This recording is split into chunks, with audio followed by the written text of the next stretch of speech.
Bonjour chers supporters et bienvenue sur votre plateforme numérique préférée. Aujourd'hui, nous allons tenter de secouer les rêves de nos amis, supporters sénégalais qui s'imaginent voir la RDC jouer avec les joueurs sans club, mais la magie est au rendez-vous. Nos léopards se rassemblent déjà à Juba pour leur premier match, en attendant le grand affrontement contre le Sénégal. Si vous n'avez pas réussi à obtenir votre billet, tant pis, car même les vieillards ont réussi à en avoir. Passons à l'actualité. Le léopard, qui était initialement en proie à l'inquiétude, a rapidement trouvé le confort. On observe ici une bascule psychologique typique d'un groupe en reconstruction. Le stress pré-compétitif s'est mué en sérénité tactique, signe que le staff technique a su rétablir la cohésion mentale, souvent négligée dans les analyses de performance. C'est un peu comme un supporter sénégalais qui s'est réjoui de la situation des joueurs du Léopard, espérant que cela profiterait à leur équipe. Une lecture opportuniste du contexte, classique en période de mercato.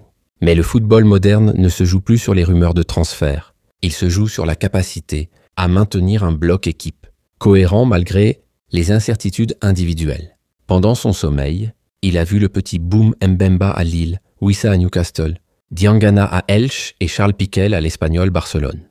Ce rêve illustre une redistribution des cartes dans le champ de visibilité FIFA. Ces joueurs, désormais dans des clubs compétitifs, bénéficient d'un environnement propice à la montée en régime, tant sur le plan du rythme que de la charge de travail. Ainsi, les maigres espoirs des supporters sénégalais d'un match nul à Kinshasa se sont rapidement dissipés en illusions. Le scénario du match nul repose souvent sur une stratégie de bloc bas et de gestion du tempo. Or, face à une RDC en pleine montée en intensité, cette approche devient obsolète. J'étais préoccupé par la situation de nos joueurs, car je savais que nous devions garantir notre qualification en battant largement le Sénégal, même si le Soudan du Sud pouvait être battu par 1-0. Une analyse lucide du goal average et des scénarios de qualification. Le calcul stratégique, ici repose sur une victoire nette pour éviter toute dépendance aux résultats tiers, ce qui est une approche proactive du management sportif. Mais les Sénégalais devront se plier à la loi du plus fort. Dans le jargon tactique, cela signifie que le rapport de force est désormais inversé. La RDC impose son tempo, son pressing haut, et sa capacité à dicter les transitions offensives. Finalement, les signaux d'alarme se sont mués en feu vert, car il était nécessaire d'assurer notre statut de leader du groupe sans contestation. Le passage du doute à la domination s'appuie sur des indicateurs de performance, possession maîtrisée, ratio tir cadré, et surtout une verticalité retrouvée dans le jeu.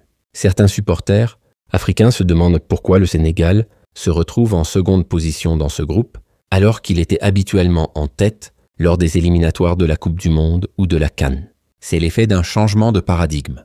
La RDC, en revalorisant son vivier et en stabilisant son encadrement technique, a bouleversé la hiérarchie continentale. La réponse, chers amis africains, est qu'ils n'ont jamais été dans la même poule que la RDC, ce qui leur permettait de mener à chaque fois. Une vérité tactique, l'absence de confrontation directe avec des équipes, à forte densité physique et technique comme la RDC, faussent les statistiques historiques.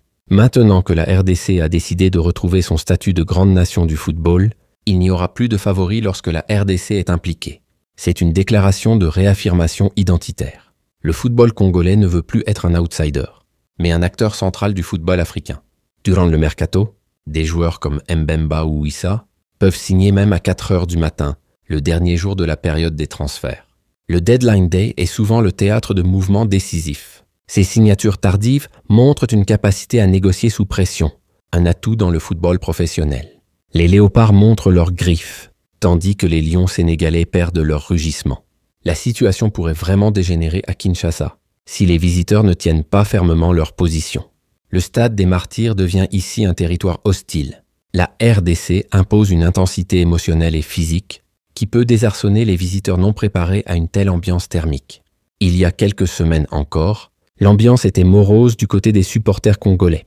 Plusieurs internationaux majeurs étaient sans club, en manque de rythme et donc potentiellement hors de forme pour les 2 chocs cruciaux des éliminatoires de la Coupe du Monde. Le manque de compétition entraîne une baisse du VO2 max, une perte de repères tactiques et une fragilité mentale. Mais le mercato a agi comme un rééquilibrage structurel. Pendant ce temps, à Dakar, les supporters sénégalais se frottaient les mains, persuadés que les léopards arriveraient affaiblis, désorganisés et vulnérables. Une lecture trop superficielle du cycle de préparation. Ils ont négligé le facteur de résilience congolais, souvent sous-estimé dans les analyses pré-match. Mais comme le dit un vieux proverbe, Le léopard ne miaule pas. Il attend l'ombre pour bondir. Une métaphore parfaite du jeu en transition. Le léopard attend le bon moment pour déclencher son pressing, inverser et surprendre l'adversaire. Ce mercato d'été, qui s'est refermé comme une porte de prison dans la nuit du 1er septembre, a offert un retournement de situation digne d'un thriller diplomatique. Le timing des signatures a créé un effet de levier psychologique. Les adversaires ont dû revoir leur plan tactique à la dernière minute. Plusieurs joueurs congolais ont trouvé preneur dans les dernières heures, redonnant espoir à toute une nation et remettant en cause les calculs trop hâtifs des supporters sénégalais. C'est le retour du capital confiance. Le groupe retrouve sa densité, sa profondeur de banc et surtout sa capacité à gérer les temps faibles. Des transferts qui changent la donne. Ce sont des game changers. Ils modifient la structure du 11 de départ et offrent des options tactiques inédites. Parmi les plus attendus, Chancel Mbemba, longtemps dans l'incertitude après son départ de l'Olympique de Marseille, a finalement signé au LOSC Lille. Un transfert stratégique. Lille cherchait un central relanceur, capable de casser les lignes par la passe. Mbemba coche toutes les cases du profil moderne. Un transfert qui tombe à pic. Le club nordiste cherchait un défenseur expérimenté, et Mbemba, avec son sens du placement et sa lecture du jeu, apporte une stabilité. Sa intelligence situationnelle et sa capacité à anticiper les mouvements adverses font de lui un pivot défensif de premier plan. Il faut vraiment être Mbemba pour faire ça. Une année sans jouer en club, mais boum! C'est à LOSC Lille qu'il va poser ses valises. C'est la preuve que le mental d'élite peut compenser une inactivité temporaire. Mbemba, c'est l'école du sang-froid et de la rigueur. Pour les léopards, leur patron défensif retrouve du temps de jeu, du rythme et surtout un environnement compétitif. Le retour à la compétition d'un cadre défensif est crucial pour la RDC. Cela signifie une reprise du volume de jeu, une meilleure lecture des trajectoires adverses et surtout une montée en puissance dans les duels aériens et au sol. C'est le genre de profil qui stabilise une ligne défensive et rassure tout le bloc équipe. Autre bonne nouvelle, Grady Diangana, qui était en situation délicate à West Bromwich Albion, a trouvé refuge en Espagne à Elche CF. Ce transfert, passé presque inaperçu dans les médias mainstream, est pourtant stratégique. Ce mouvement est un exemple typique de transfert de relance, en quittant un club en perte de vitesse. Pour intégrer un championnat plus technique comme la Liga, Diangana optimise son temps de possession, utile et sa capacité à évoluer dans des espaces réduits. C'est une transition qui peut transformer un ailier en maître du 1 contre 1. Diangana, ailier explosif, aura l'occasion de se relancer dans un championnat technique, rapide et exigeant. Un vrai laboratoire pour affûter ses griffes avant les échéances internationales. La Liga est réputée pour ses transitions rapides et son exigence tactique. Diangana y développera son intelligence de placement et sa capacité à décrocher entre les lignes. C'est une école parfaite pour un joueur qui vise les standards internationaux. Surtout si vous ne connaissez pas le nom de Grady Diangana, car certaines personnes ne suivent pas vraiment les matchs de football. Si c'est le cas, faites une recherche sur YouTube avec le nom Grady Diangana et vous verrez que les dribbleurs audacieux d'Afrique se trouvent au Congo. Diangana est l'archétype du Mwana Mboka qui combine flair et discipline. Ces vidéos montrent une capacité rare à fixer les défenseurs et à créer des décalages. Un profil à suivre de près pour les fans de football africain. Et pour les sceptiques, bonne nouvelle pour Sébastien Desabre, Grady Diangana montre qu'il est déjà opérationnel. Et ce n'est pas tout. Charles Piquel, milieu de terrain robuste et intelligent, a signé à l'Espagnol Barcelone. Ce choix est judicieux. Le club catalan, en reconstruction, mise sur des profils travailleurs et polyvalents. Piquel, avec sa capacité à récupérer les ballons, pourrait devenir un élément clé du dispositif. Pour la RDC, c'est un renfort de poids au milieu, là où les batailles se gagnent. Piquel est un récupérateur moderne, capable de jouer en sentinelle ou en relayeur. Son profil est précieux pour équilibrer les phases de transition et sécuriser les secondes balles. Dans une équipe comme la RDC, il devient le métronome du milieu. Mais la surprise du chef, celle qui a fait trembler les calculatrices des analystes sénégalais, c'est Yohan Wissa. L'attaquant, longtemps annoncé en difficulté à Brentford, a finalement rejoint Newcastle United pour 63 millions d'euros avec seulement une année restant avec son ancien club, Brentford. Il faut le faire car même Mané n'a pas été transféré à ce prix. Ce transfert est un coup de tonnerre sur le marché. Wissa devient l'un des joueurs africains les plus valorisés, preuve de son efficacité offensive et de sa polyvalence tactique. Il peut jouer en pointe, sur les ailes ou même en soutien, ce qui offre une richesse rare aux sélectionneurs. Un bon spectaculaire dans un club ambitieux, qui joue les premiers rôles en Premier League. Wissa, avec sa vitesse et son sens du but, et même plus avancé que les attaquants sénégalais actuellement sélectionnés, même non sélectionnés. Wissa évolue dans un système offensif vertical, avec des appels tranchants et une finition chirurgicale. Sa conversion XG, Expected Goals, est supérieure à la moyenne, ce qui en fait une arme redoutable. Wissa pourrait bien devenir l'arme fatale des léopards. Comme on dit à Kinshasa, Malembe Malembe. La patience stratégique, c'est ça le Malembe Malembe. On avance lentement, mais on frappe fort. Wissa incarne cette philosophie, discret mais décisif. Les autres mouvements à surveiller. Le mercato congolais est en pleine effervescence. Chaque signature est une pièce du puzzle, tactique que des sabres rassemblent avec précision. Le choc psychologique, Dakar refroidi. C'est le retournement narratif du mercato. Les supporters sénégalais, confiants, doivent maintenant réviser leur scénario de match. La RDC a changé de statut, de victime annoncée à adversaire redouté. Ce mercato de dernière minute a eu un effet inattendu. Il a refroidi l'enthousiasme des supporters sénégalais. Eux qui voyaient déjà les léopards arriver en mode touristes sans crampons doivent désormais composer avec une équipe renforcée, motivée et surtout revancharde. Le momentum psychologique a basculé. Les léopards arrivent avec un capital confiance élevé, une dynamique de groupe retrouvée et une envie de faire taire les pronostics. Celui qui danse trop tôt finit par se fatiguer avant la fin des événements. Une leçon de gestion de l'euphorie. Le football se joue sur 90 minutes, mais se gagne dans les détails et la patience. Les calculs optimistes, les projections statistiques et les analyses tactiques doivent être révisées. Les léopards ne sont plus les proies faciles qu'on imaginait. Ils sont redevenus des prédateurs, silencieux mais affûtés. Le paradigme a changé. Ce n'est plus une équipe en transition, mais une formation en pleine maturation tactique. Les analystes doivent revoir leur modèle prédictif, car la RDC joue désormais avec une intensité maîtrisée et une agressivité stratégique. Les 2 matchs qui s'annoncent sont désormais cruciaux, et aucun répit ne sera accordé. Si les Sénégalais arrivent à Kinshasa avec l'intention de se comporter de manière désinvolte, ils risquent de subir une humiliation cuisante, surtout avec Théo Bongonda dans les parages. Le calendrier impose une gestion de l'effort et une concentration maximale. Bongonda, en électron libre, peut déséquilibrer n'importe quel bloc défensif par ses appels diagonaux et sa prise d'espace entre les lignes. Le relâchement sénégalais serait une erreur fatale.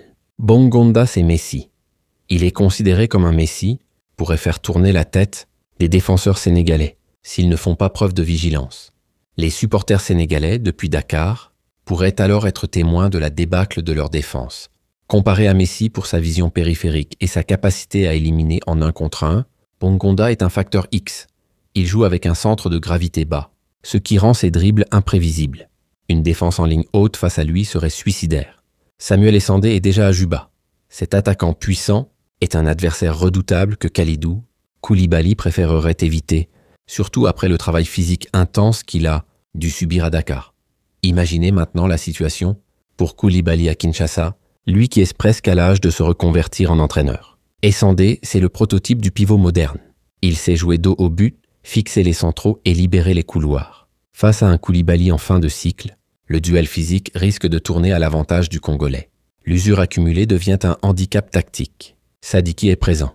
Il est le milieu de terrain congolais, le plus robuste et le meilleur joueur de Sunderland en ce moment. Tous les autres joueurs de Sunderland peuvent sortir, mais pas Sadiki. Même Habib Diarra, le Sénégalais, sort souvent après la pause, mais Sadiki se bat jusqu'à la fin. Il sort, Sunderland perd. Sadiki incarne le milieu box-to-box par excellence. Sa résistance à l'effort, son volume de jeu et sa capacité à couvrir les zones font de lui un joueur indispensable. Il est le baromètre de l'équilibre congolais, là où Diarra peine à tenir 90 minutes. Axel Tuanzebe est également là, un défenseur qui ne se laisse jamais dribbler, si même les plus grands n'ont pas réussi à le dépasser. Quel Sénégalais pourrait y parvenir? Tuanzebe est un stopper pur, avec un timing de tacle chirurgical. Sa lecture anticipée des mouvements adverses et sa puissance dans les duels en font un mur infranchissable. Il est le cauchemar des attaquants qui misent sur la vitesse. Enfin, Bissaka est mentionné aujourd'hui. Un défenseur latéral qui ne laisse rien au hasard. Avec la taille de Samuel Essandé, tous les centres d'Aaron, Wan-Bissaka pourraient se transformer en but, s'ils atterrissent sur la tête d'Essandé. Wan-Bissaka est un latéral défensif de rupture. Il combine rigueur défensive et précision en phase offensive. Ses centres tendus vers Essandé créent une zone de danger aérien que peu de défenses africaines savent gérer. Fiston Kalala est déjà arrivé à Juba. Il n'a pas attendu 1 minute de plus. Il est présent. Cet homme a éteint le stade Abdoulaye Wade de Dakar avec un tir dans la lucarne. Un ballon que ni Koulibaly, déjà épuisé par le travail des Sandés, ni Edouard Mendy n'ont vu entrer dans le filet, plongeant le stade dans un silence de cimetière. Kalala est un finisseur instinctif. Son but à Dakar est un shadé, œuvre de prise d'information rapide et de frappe en première intention. Ce genre d'action change la narration d'un match et installe le doute dans les esprits adverses. Cependant, les Sénégalais semblent croire qu'ils vont dominer à Kinshasa. Il faut que vous laissiez cela de côté, chers amis sénégalais. La surconfiance est l'ennemi du haut niveau. Kinshasa n'est pas un terrain neutre. C'est une forteresse émotionnelle où les léopards jouent avec le soutien d'un peuple en fusion. Le King Massakou est ici. Il représente le professionnalisme sur le terrain. En tout cas, les Sénégalais n'ont jamais possédé un latéral gauche de ce calibre. Jamais. Massakou est un latéral hybride, capable de progresser balle au pied et de fermer les couloirs. Son expérience en Première Ligue lui donne une lecture tactique supérieure. Il est le garant de la transition défensive côté gauche. Et croyez-moi, Wissa va faire danser les défenseurs sénégalais. C'est déjà certain. Le match contre le Soudan du Sud sera comme une simple séance d'entraînement, mais il faut le gagner sans prendre cela à la légère. Wissa est un attaquant de rupture, avec une vitesse de décrochage et une capacité à attaquer les intervalles. Face au Soudan du Sud, il faudra éviter le relâchement mental et maintenir une intensité constante pour valider la dynamique. Cette fois, tout est en place pour redorer le blason des léopards. Sinon, si les Sénégalais osent faire un autre match nul contre le Soudan à Dakar, ça promet d'être intéressant le 9 à Kinshasa. Le 9 septembre devient une date charnière. Si le Sénégal trébuche, la RDC aura l'occasion de prendre le leadership moral et sportif du groupe. Ce serait un tournant géopolitique dans le football africain. Accrochez-vous bien, chers amis sénégalais, car vous ne reconnaîtrez plus votre équipe à Kinshasa. Ça va ressembler au Burundi. Une métaphore choc pour illustrer le renversement de statut. Kinshasa ne sera pas un théâtre d'exhibition, mais un champ de bataille tactique. Et les léopards, cette fois, ont les crocs bien aiguisés.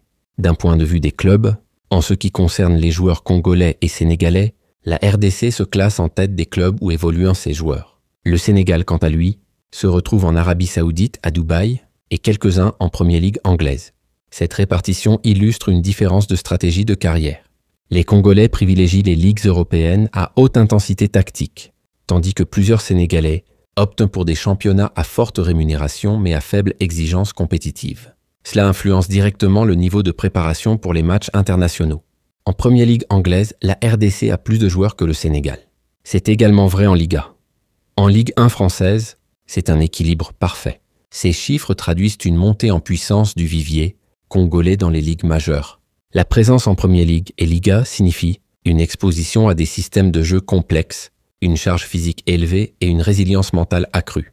C'est un avantage structurel pour la RDC. Alors les léopards lancent leur rassemblement à Juba. Le choix de Juba comme point de départ est stratégique. Cela permet une acclimatation géographique avant le match contre le Soudan du Sud, tout en créant une bulle de concentration loin des distractions médiatiques. L'équipe nationale congolaise a commencé son rassemblement au Soudan du Sud en vue des éliminatoires de la Coupe du Monde. 2026, ce lundi 1er septembre, un groupe initial de 10 joueurs a rejoint Fiston Mayel, qui était arrivé la veille avec l'équipe technique, portant le total à 11 léopards déjà présents à Juba. Ce rassemblement anticipé montre une volonté de construire une cohésion tactique avant les échéances. L'arrivée progressive des joueurs permet une gestion individualisée de la charge d'entraînement, essentielle pour éviter les blessures et optimiser la performance. Les joueurs ont immédiatement commencé à se préparer avec une séance de récupération dans la salle de gym de l'hôtel. Un deuxième groupe de joueurs est attendu ce mardi pour compléter l'équipe. La séance de récupération est une étape clé du microcycle de préparation. Elle permet de réactiver les muscles, de réduire les tensions post-voyage et de préparer le corps à l'intensité des séances à venir. C'est une approche professionnelle digne des grandes nations du football. La RDC affrontera le Soudan du Sud le vendredi 5 septembre à Juba, puis jouera contre le Sénégal le mardi 9 septembre au Stade des Martyrs pour la suite des éliminatoires. Ce enchaînement de matchs impose une gestion stratégique du groupe. Le staff devra jongler entre rotation des titulaires, analyse vidéo et récupération active pour maintenir un niveau optimal. Le match contre le Sénégal sera le véritable test de maturité. Voici la liste des 11 léopards déjà présents. Ce noyau initial représente le socle tactique de l'équipe. Ce sont les joueurs autour desquels le système sera construit. Fiston Mayel, Axel Tuanzebe et Gédéon Kalulu.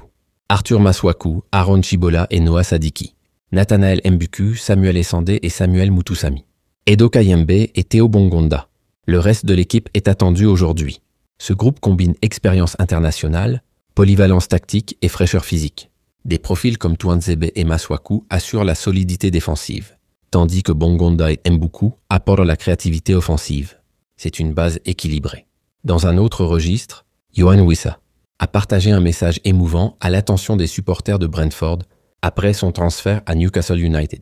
Il a exprimé sa gratitude envers le club, soulignant les merveilleuses années passées ensemble. Ce message est plus qu'un simple adieu, c'est un acte de leadership émotionnel. Wissa montre qu'il est non seulement un joueur de haut niveau, mais aussi un homme de valeur. Cela renforce son image auprès des supporters congolais. Cher Brentford, après ces merveilleuses années, il est temps pour moi de vous dire au revoir. Vous m'avez accueilli comme l'un des vôtres. Vous êtes le cœur et l'âme du club et je vous resterai toujours reconnaissant, a-t-il écrit. Ce passage révèle un attachement affectif rare dans le football moderne. Wissa reconnaît le rôle de Brentford dans son épanouissement professionnel, ce qui montre une maturité relationnelle précieuse pour un leader en sélection. Wissa a également remercié le staff technique, le personnel médical, ses coéquipiers et toutes les personnes qui œuvrent dans l'ombre, affirmant que Brentford fera toujours partie de lui, et remerciant pour tout ce qu'ils ont fait pour lui. Cette reconnaissance envers les acteurs invisibles du football montre que Wissa comprend la dimension collective de la performance. C'est un message fort pour les jeunes joueurs. Le succès est toujours le fruit d'un travail d'équipe. Un adieu sincère qui montre l'attachement de Wissa à un club qui lui a permis de briller en premier ligue avant de passer à une nouvelle étape de sa carrière. Ce transfert vers Newcastle est une montée en gamme. Wissa entre dans un club ambitieux avec des objectifs européens. Pour la RDC, cela signifie un joueur exposé à des matchs de très haut niveau, prêt à porter les couleurs nationales avec autorité et expérience. Merci chers supporters et au revoir.